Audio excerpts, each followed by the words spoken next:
You might not be so welcome. The animals are fed up with humans, especially the lazy, alcoholic owner of the farm, Mr. Jones. One night, Mr. Jones's prize boar, Old Major, summons the animals together to share an important message. They have all suffered for too long. He offers the animals a vision of the future without the tyranny of man. No more whips, exhaustion, or starvation. To achieve this, they must work together as comrades to overthrow the human race. He teaches the animals the anthem, Beasts of England, and commands them to shun man's evil ways. A few days later, Old Major passes away peacefully. In the months that follow, the animals prepare for rebellion. The pigs, who are now literate, have turned Old Major's teachings into a new system of thought called animalism. They work hard to teach animalism to the other animals. Most get it, but some struggle. Moses and his stories about the afterlife on Sugar Candy Mountain don't help at all. The day of the rebellion comes sooner than expected. One day, Mr. Jones and his men forget to feed the animals. By nightfall, the animals are starving and furious, so they break into the store shed and help themselves to the grain. That's fair, don't you think? But Mr. Jones and his men bear down on the animals with whips. This is the last straw. The animals respond violently, causing every human on Manor Farm to flee for their lives. Even Moses flaps off. Hooray! The animals take control of the farm, turn the farmhouse into a museum, and rename the farm Animal Farm. Snowball, one of the two cleverest pigs, inscribes the 7 commandments of animalism on the barn. Not that many animals can read it, though, except old Benjamin, the cynical donkey. Then it's time to get to work. There's a farm to run. But before the harvest gets underway, the pigs milk the cows. Unfortunately, all the creamy, frothy milk disappears before the other animals can get a taste. What's that all about? Since they're the smart ones, the pigs supervise the harvest. But the real champion of the farm is Boxer the cart horse, who lives by his motto, I will work harder. Sunday meetings are held to discuss plans for the farm. The 2 alpha pigs, Napoleon and Snowball, lead the debates, although they often disagree. Trouble in paradise already, boys? Soon, the pigs set up their headquarters in the harness room. They also write a basic version of the 7 commandments for the simpler souls. The sheep appreciate this immensely. When 9 puppies are born, Napoleon takes on the role of their sole guardian. How selfless of him. Meanwhile, the mystery of the missing milk is solved. According to scientific proof, the pigs need all the milk and apples to maintain their health. The future of Animal Farm depends on it. You don't want Mr. Jones to come back, do you? News of the rebellion spreads across the countryside. Soon animals everywhere are singing Beasts of England, and it's driving the humans nuts. When Mr. Jones storms the farm and tries to take back control, the animals are ready for him. Snowball leads a coordinated attack, and the men are defeated. Victory! This glorious day will forever be known as the Battle of the Cowshed. The following winter, Snowball proposes that they build a windmill. Napoleon is against it and piddles all over Snowball's detailed plans. Gross. When it comes time for the animals to vote on it, Napoleon has the last word. He summons 9 ferocious dogs to attack Snowball, who barely escapes the farm with his life. Hey, are those Jessie and Bluebell's puppies? Yep, they're Napoleon's enforcers now. Well played, Napoleon.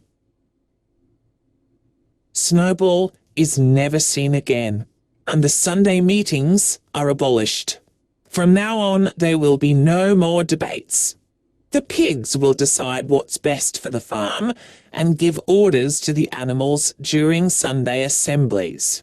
Welcome to the new normal, comrades.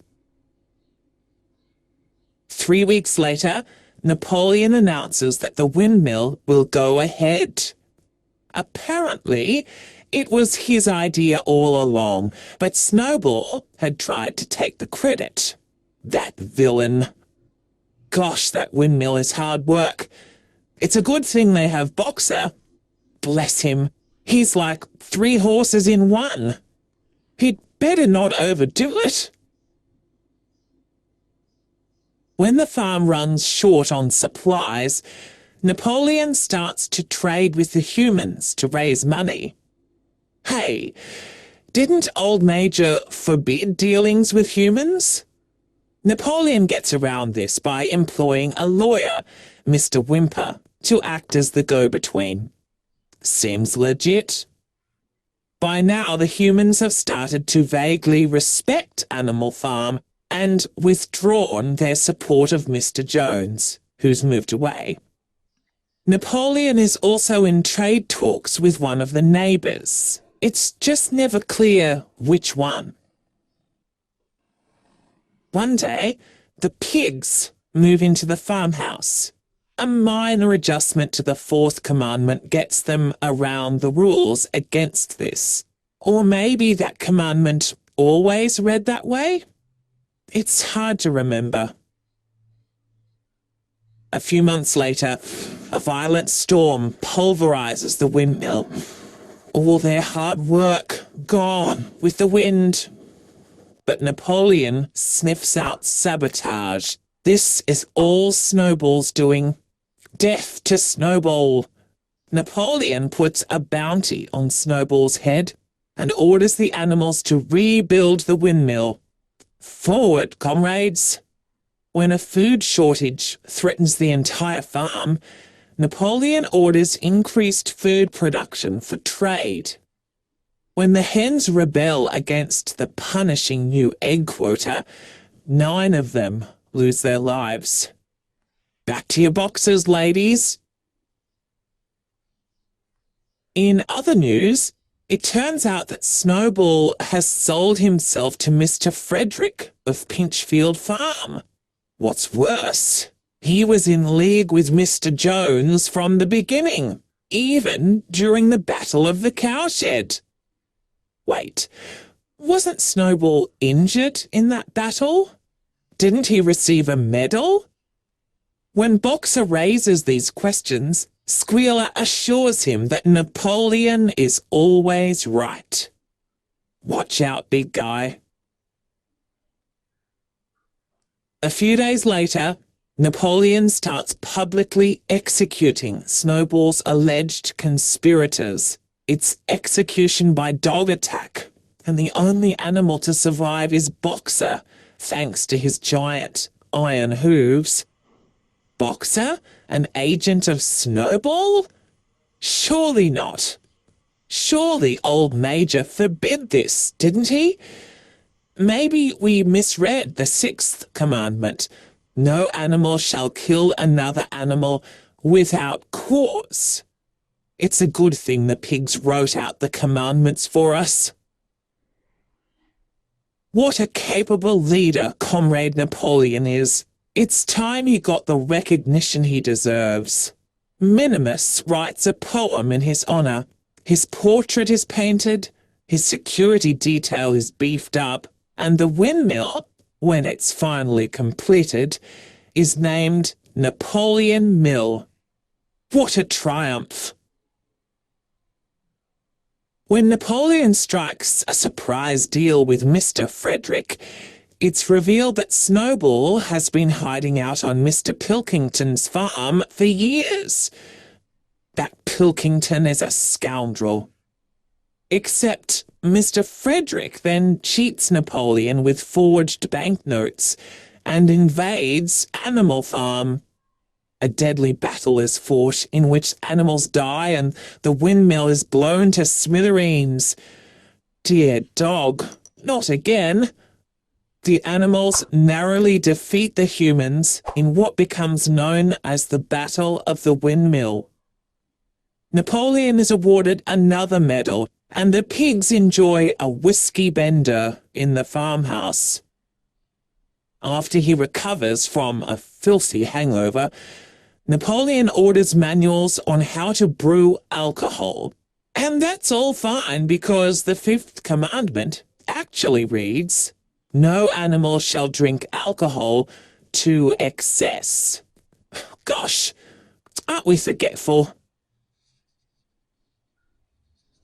The following winter is a bitter one, and the animals suffer the cold with empty bellies.